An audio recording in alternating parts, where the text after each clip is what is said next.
Oh, you cheeky, you slime ball. What did you do that for, you rotten terror, Dave? You fucking put me old voice and verbals and, they've heard me trying to sing the fucking song now. Well, how you doing out there, you lot? Hey, welcome yet again to Nicko's. Not a lot of people know that, or knew that, or still don't. I don't know, whatever it is nowadays. Number 6. You are absolutely, devastatingly spoilt, the lot of you. You're out there in your greasy, sweaty, debauched, horrible, stinking little palms and fingers and all those horrible little bits and pieces that go on your hands are now the proudest of possibly the most amazed Iron Maiden fans to own the 2 Minutes to Midnight Rainbow's Gold mission from Harry. Oh, we shall talk about that later. And as you heard, when that rotten Dave there would be twiddling the knobs in a control room, decided to whack the microphone on Aces High, King of Twilight, Number of the Beast live. Oh, you gosh, you've got such a packaged hair. How can you still be sane after this? I mean, goodness gracious, listen to me. I've been playing it for 6 years. God. Anyway, no.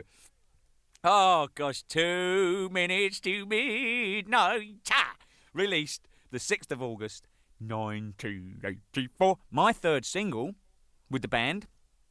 I guess that must make the band's 11th or 10th single, whenever. Don't write in and say, Nicko got it wrong, or else I'll give you some of that.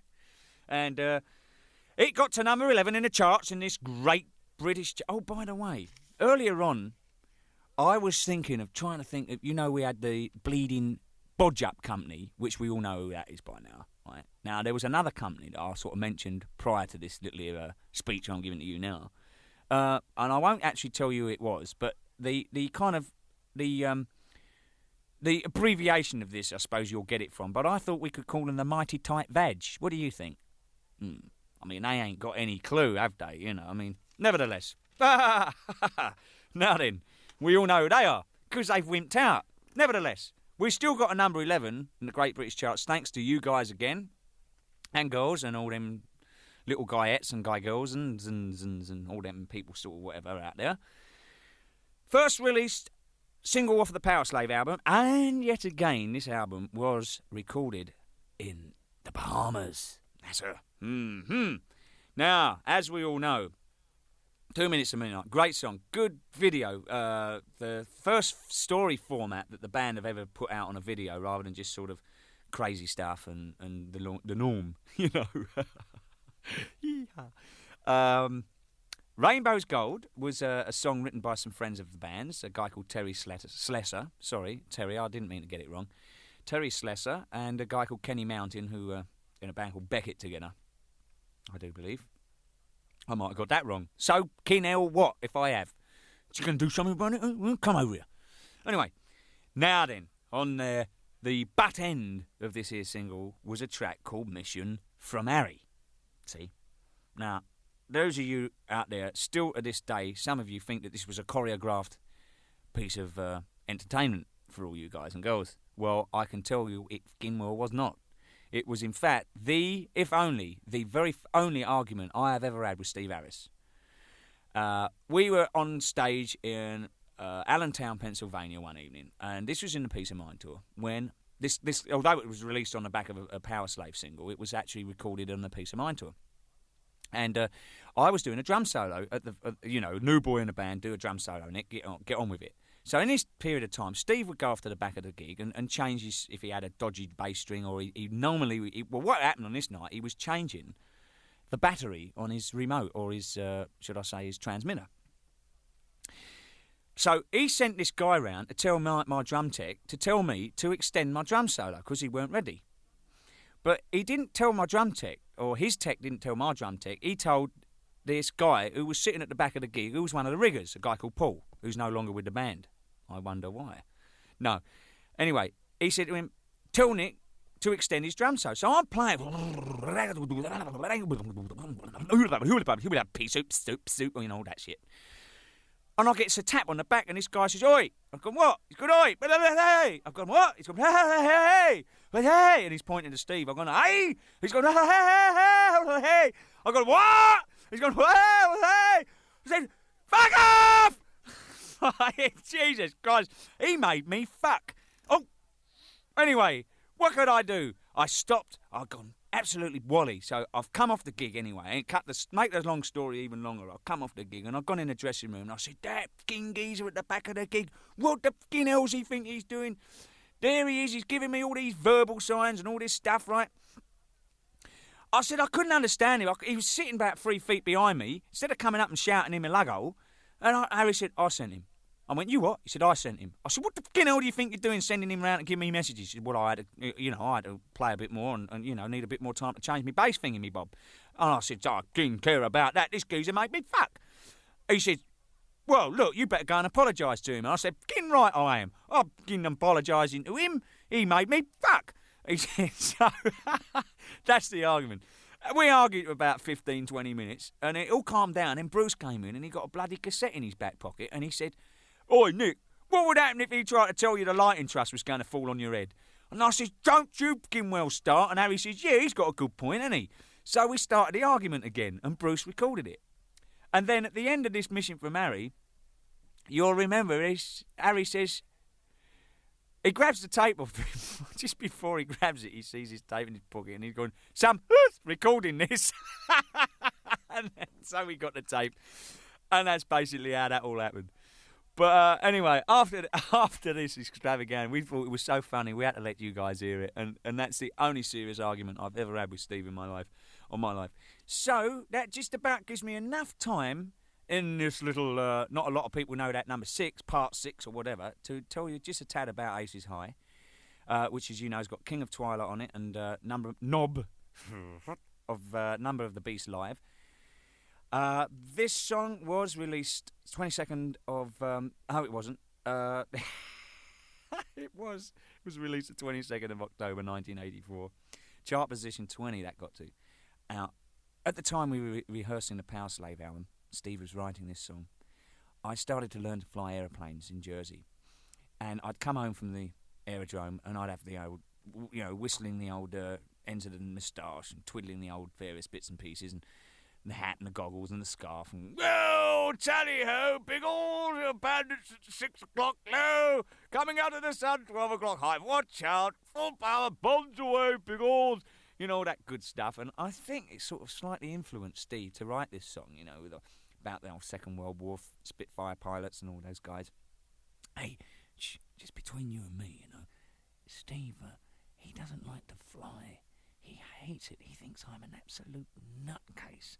But you don't tell him I told you, will you? Because he'll be very upset. Anyway, Aces High, King of Twilight, great. What a package this one is for you. I wish I had more time to explain some more of the stories on 2 minutes and things like that around that time, but I really do have to go now. We're running out of time. Oh, yes, just a little joke for you before I leave. Have you heard the one about the 2 queers? They were fighting over a manhole. See ya. I'm off. Bye.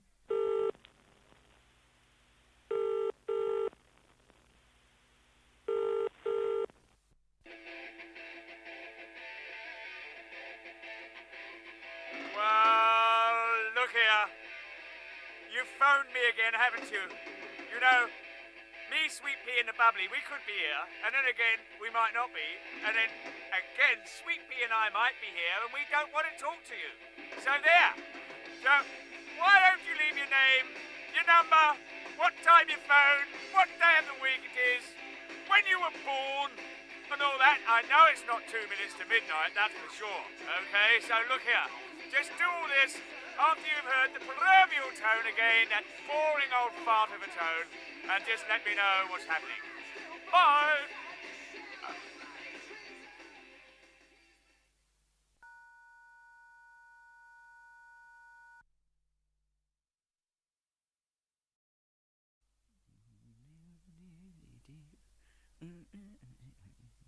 Hey, what? Dave, is that you? Yeah? What day is it? Saturday? Saturday? mean I've been in here a week? I have. Well, remember I did number 4 or 5 the other week, and it was the other week, wasn't it? I was in here for a couple of days then. Eh? What do you mean stop pissing in the corner? Well, if you let me out of this fucking room, I wouldn't have to piss in the corner, would I? You're lucky I ain't taken a laxative or something like that. In fact, I ain't had no nookie, I ain't had none of the other or anything like that for a week. Get me out of it. What? I know, yeah, all right, I know Rod said get it done, at any cost. Well, that's going a bit too far, isn't it? Oh no. Tape's rolling? You tosspot. Anyway, well, in that case, fwatto, you lot out there. Jesus, you heard that, didn't you? Eh? Well, I'm sorry you had to hear all this business. He started running that tape. I've just been sitting in here on my own, variously twiddling various parts of the body, thinking about what's going on. And he's run that frigging tape. And welcome to Nicko's. Not a lot of people know that. Part 7. You lucky, despicably lucky, debauched. Oh, you've got your hands on running free. Sanctuary and murders in the Moo Roog. Oh, the Rue Morgue. All live. Not only that, have you got a bumper package of 3 serious songs. They're live. Goodness. Released the 23rd of September, 1985, and they got to a chart position of number 19. Not a lot of people remember that. But I do, because I played on them. Ha! See, now look. Murders in the Room. Oh, by the way, you've got on the other side of that lovely little package in your hands, you've got Run to the Hills, Phantom of the Opera, and Lost for Words. Or, in other words, Big Horror. Now, however you want to pronounce it, Big Horror, or Big Horror. Lost for Words will do. That little lot was released 2nd of December 1985, and I believe its chart position was number 26. So stuff it again where you know where, or whatever you like. Put it where you want. I don't care, as long as you grease it first. Very sore if you don't. Now, the first 2 tracks, as we said, Running Free and Sanctuary, were recorded at Long Beach. And I was there. So was Dave, Adrian, Steve and Bruce. Good job too, or else we'd have had a pace of blank final. So, now these gigs we did were at Long Beach, and they were all sold out. The very first and only, or maybe not only, but we were the first and only band at that particular point in time to sell out 4 nights in a row at the Long Beach Arena in Los Angeles. Somewhere close anyway. Stone's throw down the road. Nevertheless, Power Slave Tour. By the way, Running Free, the photograph on the front of this single was by a man none other than Ross Halfin. He upstaged Derek Riggs for this one. Riggsy, he didn't do any artwork because Halfin did the photograph. And that's the only shot of the band, live shot, on any one of the singles we've ever had and ever probably will. So, not a lot of people know that. Now you do. So, what a useless piece of trivia that is. Nevertheless, yes, what was I saying? Running Free, Sanctuary, Murders in the... You lucky lot. As I said, Run to the Hills, Phantom and Lost for Words. 2 songs right there, Murders and Lost for Words, you will not have heard anywhere else, even on the Live After Death offering, because it is not recorded on the vinyl, CD or video. Now, you are very lucky, double bubble so, because you have got this stuff in your hands.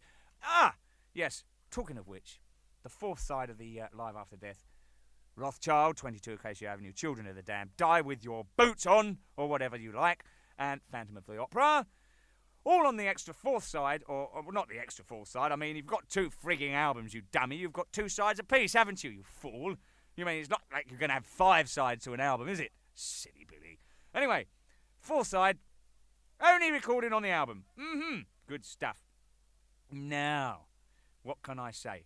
You lot want to know a little story, something sort of about the time we were making this Power Slave album. Or we'd actually made the album, should I say, and we were rehearsing the tour, you see. We were rehearsing for the tour in Miami. Well, a place called Fort Lauderdale, which is just a stone's throw from this very sickly, horribly smelling, disgustingly debauched studio I'm sitting in, talking to you from. Well, I was, because it's recorded, so, I did this a couple of, whenever it was, moons and eons ago before this. So, just up the road in Fort Lauderdale, there we are. We were rehearsing, and all of a sudden, just like that, we get a phone call, see? Lorraine, Harry Harris, Bomber Harris, Mrs. Bomber Harris, was expecting Harry Harris's and Mrs. Bomber Harris's first nipper. You see?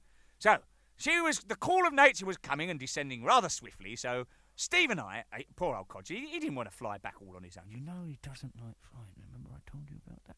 He hates it, doesn't he? So, having all the experience of the Biggles saga behind me, I said to Steve, well, look here. Why don't I come back with you?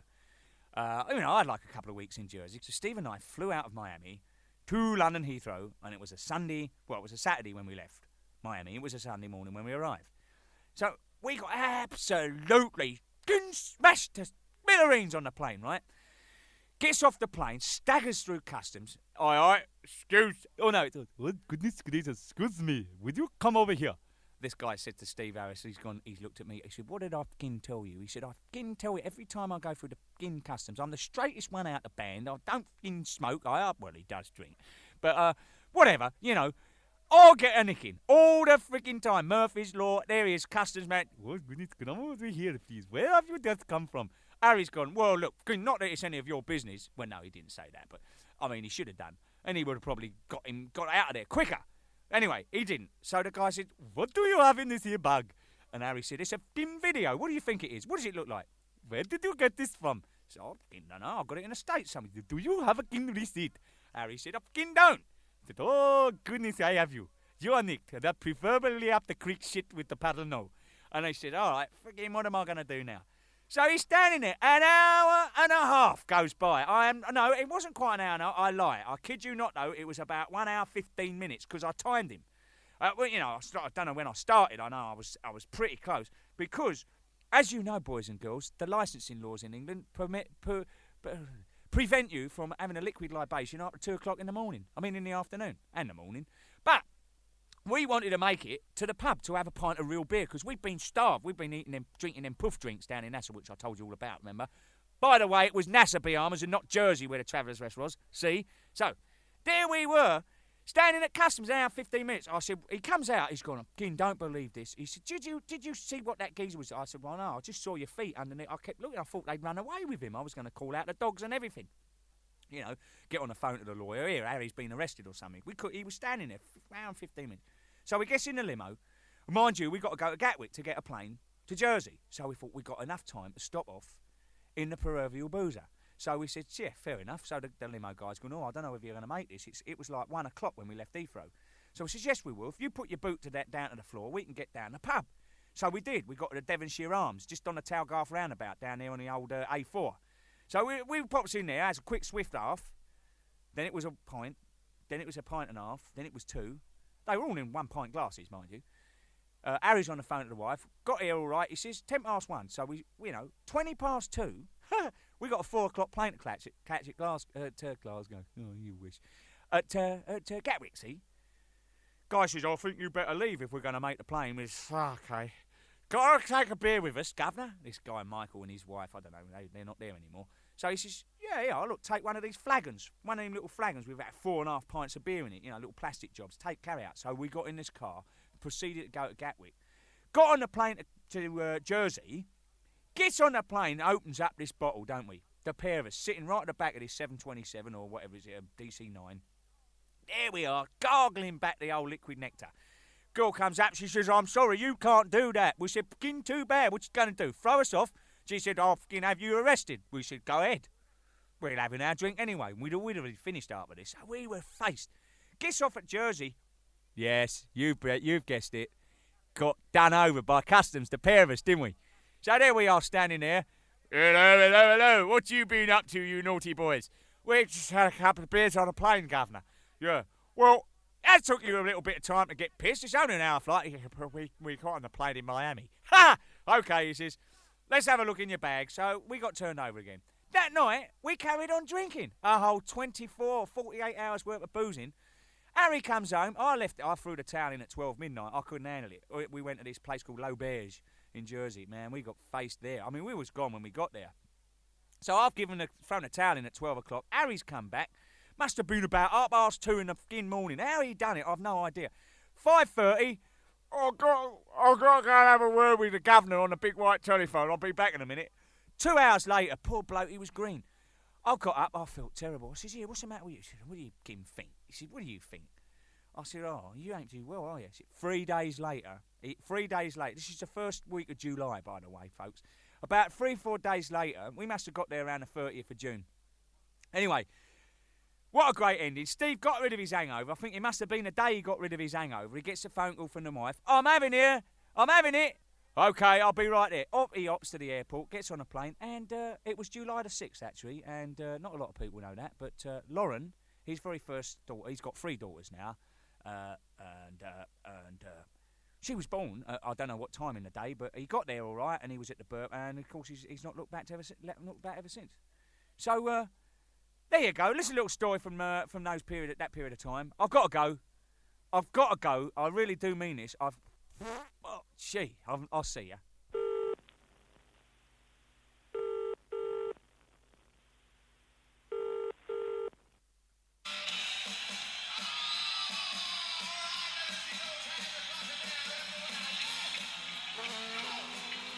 What-o?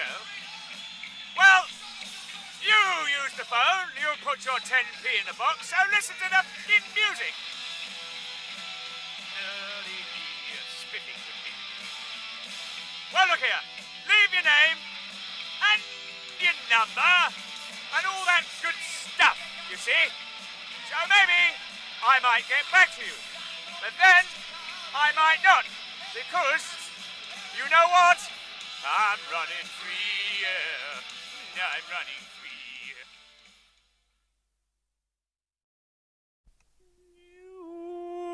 Allow me to introduce myself. My name is... Well, you know who that is, don't you, boys and girls? Yes, if you are listening now, which you should be, or you have just done, to Wasted Years. Ooh, an Adrian Smith composition, and reach out by a guy called Dave Colwell and the Sheriff of Huddersfield. Yes, the Sheriff, the one and only, Mr. Rodney Smallwood, who we shall be speaking loads of verbal about very shortly.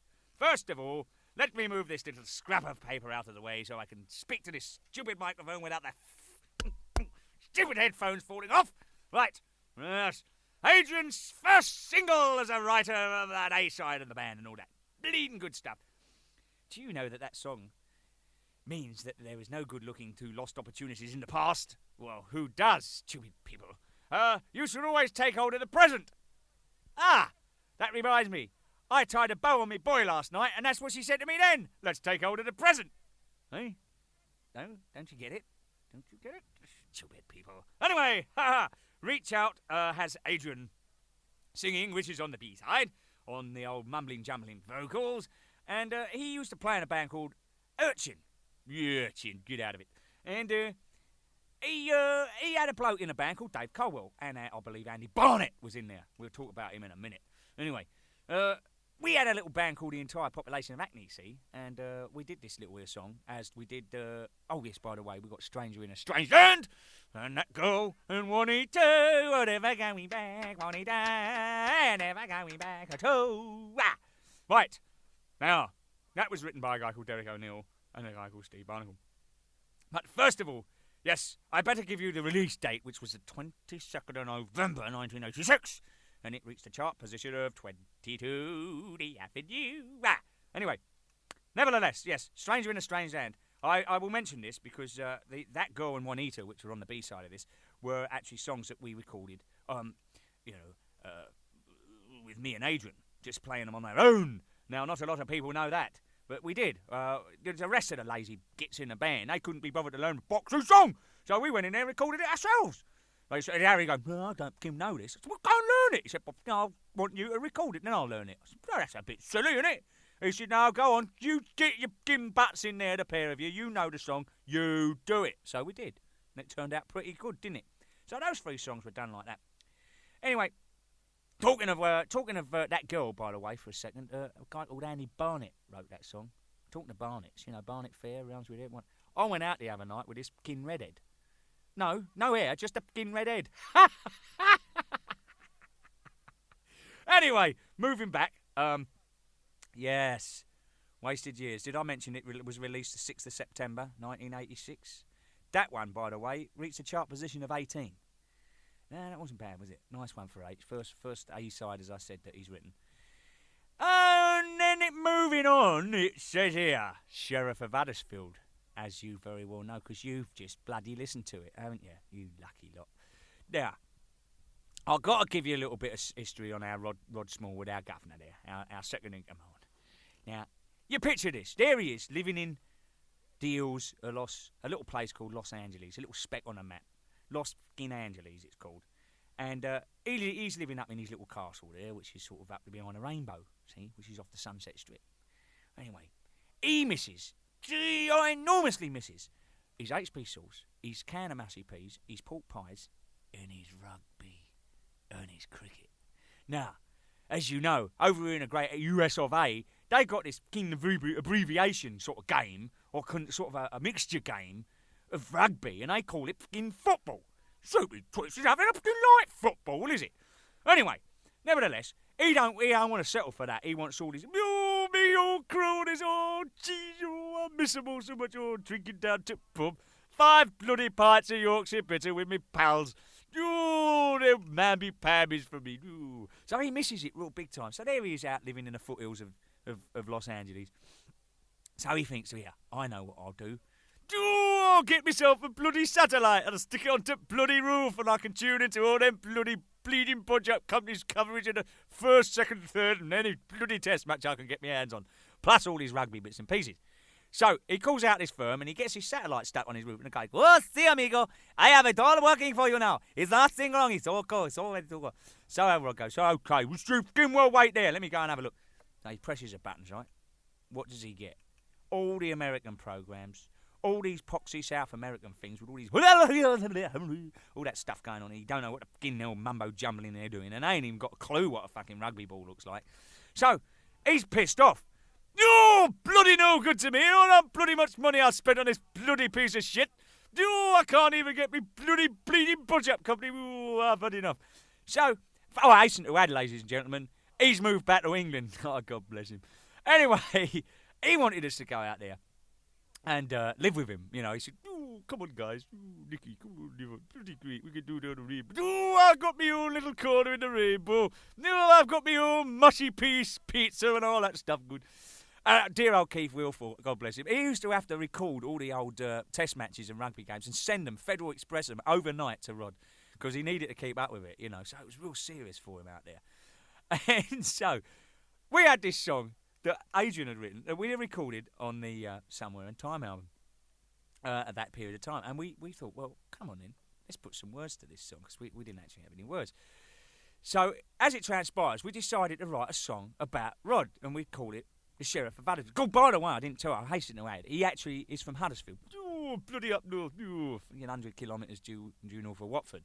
Anyway, we all sat down. I was actually out of the room for about half an hour, 40 minutes before this, before I'd walked in the room, everybody was sitting down, Rhodey, Steve Gadd, Mike Kenny and Robbie Price and Bill Barkley, they're all in there. A couple of the studio engineers that were sort of befriended the band and that. And anybody, but mind you, it was only the band and the crew because they knew Rod. So everybody came up with these ideas. And sort of the lyrics were put down together by the whole lot of us. So there's a bit in the middle, innit, where Roddy goes, Bruce actually goes, oh, allow me to introduce myself. My name is Rodney, and I'm immensely strong. I can lift 5 nappies on 10 touch shovel. And it goes on, right? Well, in that section, there's just a little spot where Bruce had to do that narrative bit, and he basically ad-libbed it. He had some notes, but he really just kind of blew through it, and it came out perfectly at the end of that sort of little solo section where Bruce does that little part. And so when he did it, we were absolutely creased up. We could not believe it. We just started laughing. And Martin Joe, the governor, or the animal, Birch, and all them good name and thing we give him over the years, he couldn't stop laughing. All the knobs were all getting all bashed out of place, and everyone was screaming and laughing and riotous. And that's how we came to sort of formulate the Sheriff of Huddersfield. But it was funny, and we thought, hey, what's Rod going to do? Oh, wow, by the way, one other thing about that is we couldn't let him know about it because we thought, well, if he finds out about it, he'll be on to the governors down at EMI there, and he'll be going, oh, bloody having none of that. Give us a bloody master tip. Oh, I'll bloody eat it. Give it to me now. And so we thought, well, we better not let him know. So we actually got in touch with the people at EMI and said to him, whatever you do, don't let Rod know there's a third track on this single. And keep it hidden from him. And, don't let him hear anything until you've pressed it, cut the single, and it's all, or cut it and pressed it, and it's all ready to go. So it was one of the best kept secrets in the business at that time, because if he'd have found them, after he heard it, he said, that's it. You're fired, the bloody lot of you. I do want to be a manager. We said, sorry, we're going to hold you to your fucking contract, so there. No, God bless him, he took it great. He sort of gave us a bit of a hard time for a while, but I think he saw the error of his ways and he moved back to England, and now he's happy, lives happy ever after down the road with his missus, Kathy. So, hi Kath, how you doing? Anyway, yes, Stranger in a Strange Land, that's moving on. I've only got a few minutes now to tell you about the sleeve for this here single. And Stranger in a Strange Land was based on a story that Adrian had read in the newspaper about an expedition that got lost in the North Pole. Silly gits, of course they didn't get lost. There's no signposts up there, are there? And they found some frozen bodies, almost perfectly preserved. I wonder what parts were not preserved. Anyway, Adrian, apparently he met one of the expedition who was a survivor. Oh, I guess he must have been a bit old, and it was 15 years ago. I don't know. Anyway, no, he bought the album because of the song, apparently, and now he's actually one of Maiden's top fans. So there. Stuff that up, you Jack CC. Anyway, there we go. Say no more. Yes. Oh, well, yes, I was going to say about the sleeve for this here distinguished sleeve. As we looked at it, we see Eddie, don't we? And who's he look like, eh? God, punk, big boy Dave. Yes, Clint Eastwood, no less himself. I wonder if he's seen this. I wonder what he thought when he saw that grotesque Eddie looking like him with the old cerut in the gob. Standing in that stupid bar with all them silly twits round him from Star Wars and all that stuff, Well, there you go. Eddie was Clint Eastwood in that. See? And, yeah, good song, good single. And thanks to you guys, chart position 22, as I said. Released the 22nd of November, as I said if I didn't. Too bad. Don't you die on me this time, microphone. There you go. Oh, by the way, just to mention that Andy Barnett and Dave Colwell, who both have songs on the B-sides of that there, Wasted Years and Stranger in a Strange Land, are actually performing, yes, no less performing, no, you twits, playing the guitars on Adrian's solo album, which is called As Soon As Possible, I guess, or Adrian Smith and Pals, or ASAP, or As About... whatever. You can work it out. You can come up with your own abbreviation for that. But there you go. Listen to that. Sweet stuff. I'm going. I've been in here too bleeding long. I'm going down to the pub. Now, you got to admit, I deserve it by now. I sat in this place and I've got to go. That's all there is to it.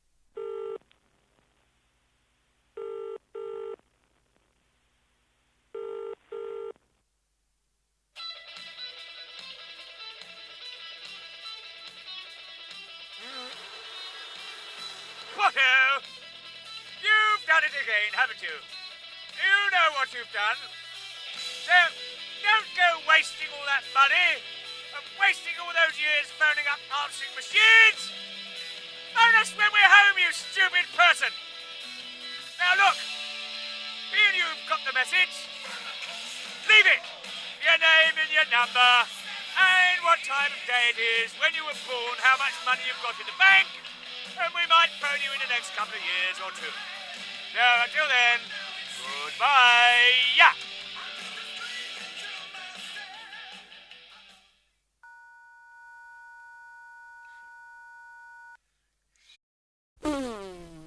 Righto! Nicko here. Welcome to Nicko's. Not a lot of people know that. Number 9!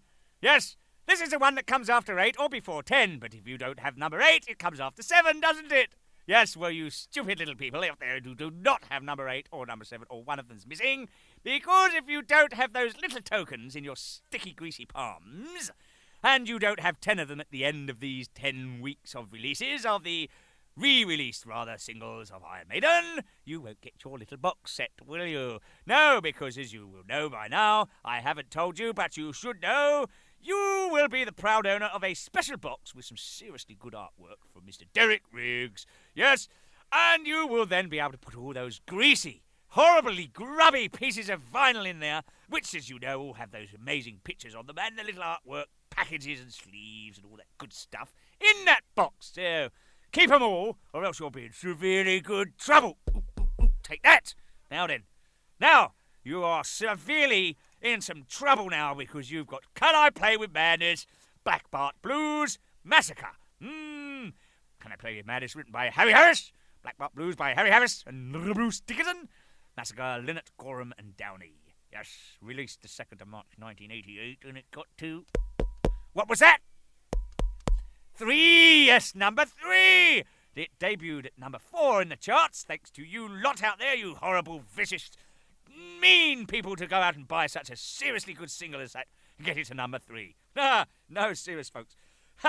This, what can you say, debuted at number 4. Oh, by the way, on a more somber note, and something that I must say before we go much further, is that, as you may know, remember the video, and all that good stuff for this here single.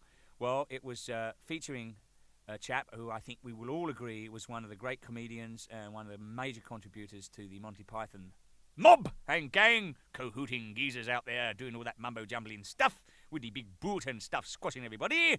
Yes, and was Mr. Graham Chapman.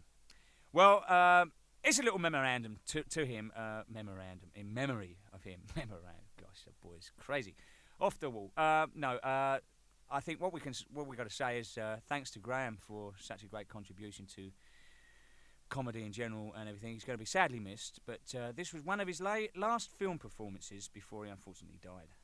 So let's hope he's having a good time up there, and we'll undoubtedly we'll all meet one another time somewhere else at a different place. Anyway, moving on to a lighter note. Yes, you've got Black Bart Blues on this here single, and as you know, after the old Black Bart Blues, there's some various mumblings and jumblings from yours truly. And these were not a lot of people know that mumbling jumblings. These were stupid mumbly jumblings that were put together off of all the at the ends of all the songs that we recorded over that album of Seventh Son of a Seventh Son. Such as, they're gonna put this on a CD. I got Quatali Solo. You know, said I seen them. And all that stuff. Right, well, you know what I mean. As you just didn't listen to it, didn't you? So, there we were, picture this. We were at the playback after we made the album, recorded all that good stuff, mixed it, and we were at the playback for all the EMI people. And all the band were there, and all the press. Mickey Wall and a few other people were there. Hello, Mickey, if we're all out there. And they're doing all the old reviews of this album stuff. So we played Can I Play With. Now, you've got to bear this in mind. None of the chaps, not one of them, let me know what was going on, see. So I was clueless. I know, but as usually, no, now, look, I didn't have a clue, see, so there I was standing now, you picture this, there's the PA system that we were playing this here stuff back through, behind me, and I'm looking down, and all the band, and we'd already gone through the album and all this, and we got up, you know, now singles time, see, everybody was happy, all the EMI bigwigs were there, you know, yeah, whatever, yes, pretty damn good album, don't you think? Well, yes, I do think that's pretty damn good, don't you think? Yes. Shall we pay the money this week? Yeah, I think we can. It's pretty good stuff. Let's go. So, anyway, having said that, there I am. This damn thing comes on a bleeding music box. After it finishes, Black Bart Blues finishes, that is, there's, hello, you know, and there's all this stuff like answer phone. So I phoned someone, I forget where they got that from. Oh, it was a studio answering machine. Hi, Nicko here. Hi. Anyway, you know, just stupid stuff. Then it starts, doesn't it? Well, can you imagine my face? There's all the band creased up, falling all over the place laughing. They all thought it was the funniest thing since whatever. So there I am, looking at this lot, and I'm kind of feeling a bit embarrassed, you know, because I'd not heard this, and I thought, what's all this mumbling jumbling coming out these here big speakers? Then I looked over at the other side of the room. Well, you know those faces that you get from the theatre, right? You know, you've got the comedy chops and the thriller, you know, and the sad stuff, you know. So there's one smiling, and there's one looking like he's just, you know, he's just lost a quid and found a tanner, you know. And so picture this: the room's one half's crawling all over the floor laughing, and the other lot are like, "Yeah, what's going on? What's this stuff coming in?" Can you imagine? This is the world EMI world people, you know, from all over the place. And I tell you, one of these people saw everybody going, "Oh, yeah. What don't you? It's pretty funny." So they all sort of saw the funny side of it after a while, but it took a while, I tell you. And of course, I was really, really embarrassed, to say the least, because this was all my lunacy stuff, and now you lot got it in your sweaty, greasy, horrible little palms again, ain't you? Anyway, enough of that. Moving on. On the other side, you've got The Evil That Men Do, or on the same side, I don't know how the bloody hell they're putting this. Oh, take that. The Evil That Men Do, written by H. Smith, Adrian Smith, B. Dickinson, Paul Dickinson, and Harry Bomber Harris, Steve Harris. Released the 1st of August, 1988. And on the other side of that, we had Prowler 88 and Charlotte the Harlot, written by Messer Murray and Harris. Yes, Dave came out the closet for that one. Oh, no, I didn't mean it badly. I mean, Dave doesn't, when he writes a song, he writes a cracker, doesn't he? But he sort of, he writes one every couple of years, and he's got a couple in reserve at the moment, and so you lot might hear some of this in the next couple of months, because I think he's got a couple for the new album that you ain't going to believe.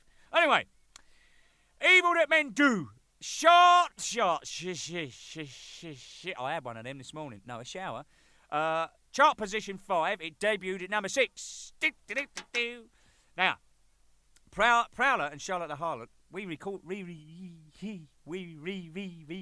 these because the band. Oh, it's getting silly, and I've got to get out of here and get some fresh air. I mean, you ain't going to believe what it's like in this little room. Anyway, the band never were completely happy with the original versions, you know, from way back. So, and you lot, you greasy, despicable, mean, mangy-looking lot out there, been requesting some of this stuff from the early material to be re-recorded with yours truly. No, I'm joking.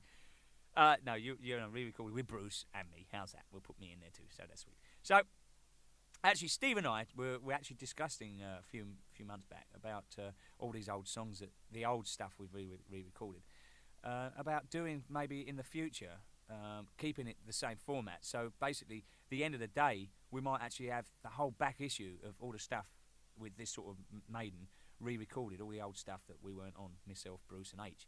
So there you go, you never know. By the way, here's a joke for you. I've got to tell you this before I leave, because I'm running out of time. And yeah, it's like this, see? Superman and Batman talking one another one day. So Superman says, "Here, Bat." "Yeah, what's the matter, Soup?" He said, I was out having a little jaunt over at Central Park the other day. He said, I had a touch of the horn on, like. And you never guess what? He said, "What's that, Soups?" He said, "I fucking looked down. Strike me down, there's Wonder Woman, wiggling about, legs up in the air, lasso, all that old stuff. Ooh, she must have been having a good time. Fucking hell. What's she doing?" He says, Batman says, "Well, what did you do?" He said, "Well, I got fucking serious touch of the horn on, didn't I?" He said, "Nearly shot me out of Jupiter." He said, "Did it?" He said, "No, I got as far as Mars." He said, "You know." He says, "That was a touch, wasn't it?" He said, "More than that." He said, "I came back." He said, "I had such a boner on." He says, "There she was, wiggling and wobbling out on the grass, getting legs up in the air. Oh, she was rubbing her great tits, rubbing her thighs, and she was just kind of caressing." Oh, he said, I couldn't resist. He said, well, Batman says, "What did you do then, Soups?" He said, "Well, he said, I unzipped my boy." He said, me flies, and I got my boy out." He said, "And I fucking shot down from 1,000 feet. He said, "Did you?" He said, "Yeah." He said, "Fucking great." He said, "Well, what happened then?" He said, "You know, I fucking landed on, on top of her." He said, "Did you?" He said, "Fucking right." He said, "I bet Wonder Woman was real surprised, wasn't she?" He said, "Yeah, not half as surprised as the bleeding Invisible Man."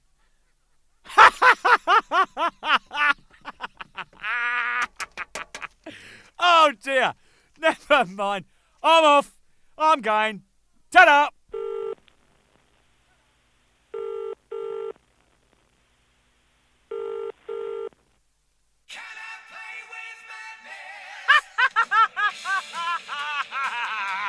You certainly can play with madness, because you probably undoubtedly are, being you're phoning me up. I mean, what other reason would you want to speak to me for other than the fact you're mad? Well, say who you are, say what you can well want, your phone number, your address, maybe I'll talk to you, maybe the squeaky wheel, or even then the bubbler. But they're not here either, so poo-poo. Do so after the tone. Bye.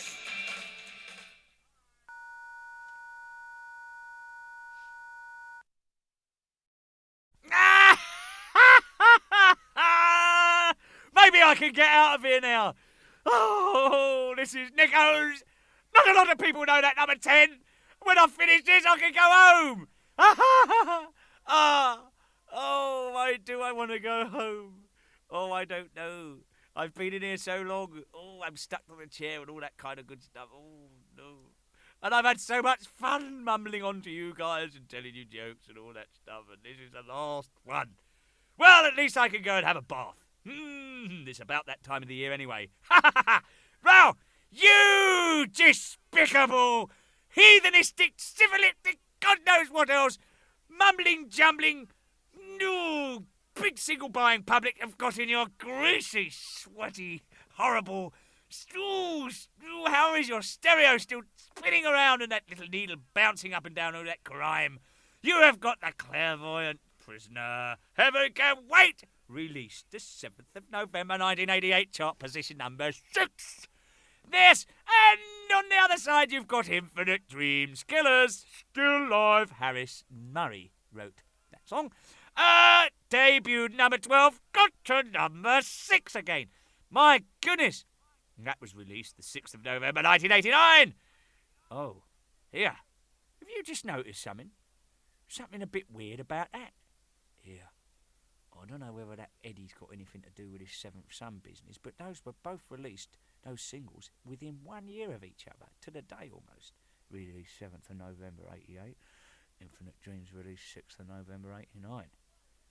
Bit strange all that. Well, look at that. Let's go on. I started getting tingles up the back. I don't like that. Dave? Oh, get out of here. Anyway, no. Gee, 4 top 10 singles in a year to 2 years, actually. By the time you lot are listening to this, which is February, I mean, as we know, Can I Play With Madness was released 2nd of March, 88, and we're at the sort of end of February. That's close to 2 years, isn't it? That's bloody good, I think. And considering we had a year off, I mean, God bless you lot out there. I mean, you know, to not actually have done anything in a year, and we pull out like a single, you know, Infinite Dreams, and and by the way, that was off the new Made in England video, which you shall talk about in a minute. You know, after a year, you pushed it up to number 6 for us, and God bless you all, because that's nice to know that you ain't forgotten us, you know. Anyway. The Clairvoyant Prisoner, all live renditions, my goodness, of the most severe kind. I should know, I was there, wasn't I? Sooty was there too, did you notice? Anyway, enough of him, stop your soppy bear, he doesn't know even how to talk, no anything else, stupid git. Anyway, The Clairvoyant Prisoner and Heaven Can Wait were recorded in front of you lot, as I said, I believe, earlier on. If I didn't, as I said again on previous, not a lot of people knows that, fucking bad. 107,000 of ya! Whoa, at Donington on August the 20th, 1988. You lucky people. You have not only got the live renditionings, you were there, probably. In there was Keith, David Roth, all kinds of people. My goodness, what a great day. Anyway, those, as I say, were recorded and were a special little single release for you from us lot, celebrating the 20th of August for us, because that was my... I tell you this, we got on stage 20 minutes early for that gig. We got a guy called Dickie Bell. My goodness, the Das Führer Bell, we call him, because he's like Hitler. Right arsehole. Anyway, he comes in the dressing room and he goes, right, you horrible lot, you musicians, slime, you scumbags, you sleazeball, get on that stage now. It's time to do your show, you lazy bastards, all that sort of stuff, right? Oh, good afternoon, Dick, or good evening, Dick. You know, yes, you are. Side of me. Off we go. Well, we were convinced that he'd actually come in the dressing room at Donington that evening and told us to get on stage. But he actually didn't. And we got on stage. He goes, oi, what the f***ing hell are you lot doing out here? Piss off my stage. Get up here when I tell you. We said, look, here, rumour has it we're supposed to be doing a gig. Anyway, you stupid prat, you told us to get up here. No, I f***ing didn't, he said. We said, you f***ing did. He said, I f***ing didn't. Poof! Stuck us in the eyeballs. Take that for openers. Look here, Dick. What the hell are we up here for? If somebody didn't come round and said, you fucking show them up to me, I'll have a word with them. Tell my band to come up here when I ain't ready. So, when we get on stage, yeah, as I said, there we are, 10 minutes early. And we had 10 minutes before we had to get, you know, actual show time. So, because we get up there and get warmed up the various bits, twiddly old exercises. Steve checks his bass, all the boys and all that. And Bruce gets round the back and does the various gobbing in the old... facial mask thing and all that, and we all do the bits, you know. So we actually had an extra 10 minutes on stage looking at you lot standing out there waiting for us lot to come up and do it. And so Are you nervous? No. What was that? Loose floorboard. Somebody step on a duck? I don't know. Oh, the air turned blue. We had all these film crews round there trying to film us, and they soon left. They got out of there quick. They knew how to get out while the game was good, you know what I mean? So, what can I say, man? What a fantastic experience. Something that will live with me for the rest of my life. No doubt about that. And, I mean, we played like a cat on a hot tin roof. We all thought it was a blazing gig, but we later found out, and we thought the tape was running slow when we recorded it, but nevertheless. Enough said about that. Moving on to Infinite Dreams, Killers and Still Life.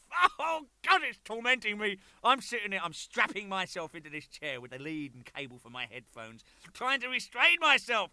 My goodness, it was only a year ago that I played these songs for you with a band, and oh, I miss it so much. Oh, God, it debuted at 12 and it got to number 6, didn't it? Not so many weeks ago. Released the 6th of November 1989. My gosh, 1 year to the day of the Clairvoyance release. Bit uncanny, as I say. Nevertheless, these 3 songs were taken from the band's gig at the NEC in Birmingham, which was recorded around, I think, November the 28th, 1988.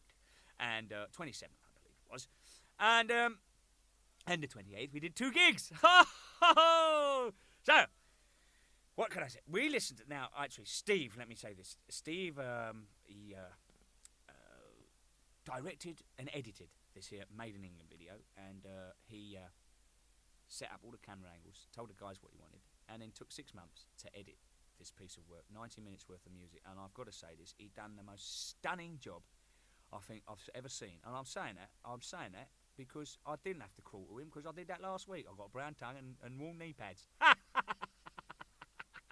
No, serious piece of work. Now, as you will agree with me, it is, isn't it? I mean, I ain't seen a music video that's so clear, so good, and well put together as that. It's really, I'm proud to, have been on that, because it's fucking great. And we decided, actually, when we heard the soundtrack, we were really so tempted to release it as a live album again, because it was really good, and it was Martin recorded the band so well in that room. It was really nice. But we settled for taking a single off of it, because we thought it wasn't the right time to do another a second live album. But it means as well, I guess, for the fans without access to a video, we'll have a souvenir of the '88 tour, won't you? Because you can stick this lot on your stereo, as long as it ain't screwed up with all those sticky, horrible debauched singles you stuck on prior to this. As long as your stylus still bounces over the grooves and does all that good stuff, it'll be all right, won't it? Hey, by the time you've got this lot in your hands, by the way, we shall have been in the studio working on a brand new album. Yes. Oh, it's going to be out later this year. And we may, or we may not, you never know, have another 4 top 10 singles, thanks to you lot. And I'm going to work it out and say to you lot, it's about that time to wind this up. I mean, I've had such a great time speaking to you lot, get out. Oh dear, we'll have to do this again sometime. I'd like to, but I've got to say a few farewells to people. That's it. Basically say thanking you lot, you greasy slugs, you grubby lucky little people. No, I mean, thanks for 10 great, fantastic, maiden-esque years of boogalooing through the echelons of this business and getting up there and giving it all that good old heavy metal welly, which we need more of. Lots of big heavy metal wellies everywhere, squashing all that grief stuff, all that rap shit and all that good crap that's out there that bleeding bodge up company play all the time, and that fucking mighty tight vag, because they ain't got a clue anymore, have they? Anyway, toodaloo to you lot. Thanks a lot to the governor, Harry Harris, and Dave Murray, Adrian Smith and Bruce Dickinson, and the governor, Rod Smallwood, Andy Taylor, and all the boys, Tony Wiggins, Dick Bill, and everybody else who's involved, my drum tech especially, Gadsy. And EMI, for whom without them, I wouldn't be here talking to you lot and mumbling and jumbling, and you wouldn't have had gone up a dozen, 7 or 8 albums off the band, all that good stuff, to be mumbling, jumbling and listening to. And so, as I said, oh yeah, Is it? No, I won't. I was going to tell you a joke, but I decided I've run out of them, and they ain't very funny anyway. So bollocks. That's all I can say to that. And as I say, and as Harry Harris says, as he says it very well, there's only one and that's fuck 'em. So God bless you, and I'll see you. If I don't see you in the spring, as I said on one of the others, not a lot of people know that. I'll see you in the mattress.